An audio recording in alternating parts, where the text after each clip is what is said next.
కాల సంయమనం ఇది చాలా విలువైంది. ఎప్పుడు నేను ఏ ప్రవచనం కోసం పుస్తకం తీసినా, ఏ బుక్ తీసినా నాకు ఫస్ట్ దొరికే చాప్టర్ కాలం గురించే చెప్తారు మహాత్ములు. ఒక షిర్డీ బాబా పుస్తకం కానీ, పుట్టపర్తి సాయిబాబా పుస్తకం కానీ, మలయాళ స్వామి కానీ, శంకరాచార్యులు కానీ, వీళ్ళందరూ కాలాన్ని దైవంతో చూడు అని చెప్తారు. కాలం దైవం, నీకు కనిపించే దైవం.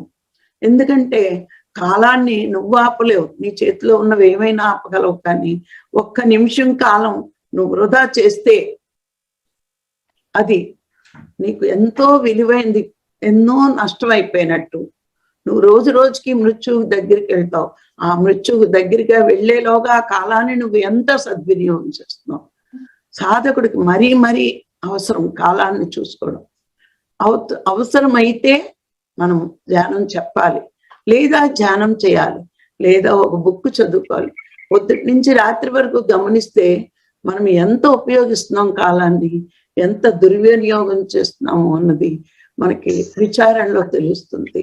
ఎందుకంటే ఒక క్లాసుకు వెళ్ళామా మనకి ఆ రోజు చాలా తృప్తిగా ఉంటుంది. క్లాసుకు వెళ్లకుండా ఇంట్లో ఏదో సద్వినియోగం చేయకుండా అటు తిరిగి ఇటు తిరిగి వృధాగా వాళ్ళతో కబుర్లు చెప్పి, వీళ్ళతో కబుర్లు చెప్పి, వీళ్ళతో ఫోన్లు మాట్లాడి, వాళ్ళతో ఫోన్లు మాట్లాడి బాగున్నావా బాగున్నావా అని అడుగుతూ చెప్తూ ఉంటే అది వృధా అవుతుంది. అందుకే పత్రి గారు మనకు పదే పదే చెప్తారు, నీ మాట నీకైనా ఉపయోగపడాలి, నీ పక్కవాడికైనా ఉపయోగపడాలి, ఉపయోగపడని ఒక్క మాట నీ నోటంట రాకూడదు అంటారు. అలా వచ్చిందా మన శక్తిని మనం వృధా చేస్తున్నట్లే. ఈ దైవశక్తి ఇప్పుడు ఇదివరకు మనకు తెలియలేదు, ఆత్మ దైవం అని తెలీదు, ఆత్మశక్తి మూలాన్నే ఈ ఇంద్రియాలు పనిచేస్తున్నాయని తెలీదు, ఈ మేధస్సు పనిచేస్తుందని తెలీదు, ఈ మనసు బుద్ధి పనిచేస్తుందని తెలీదు. ఇప్పుడు సాధనలోకి వచ్చే తెలుసుకున్నాం.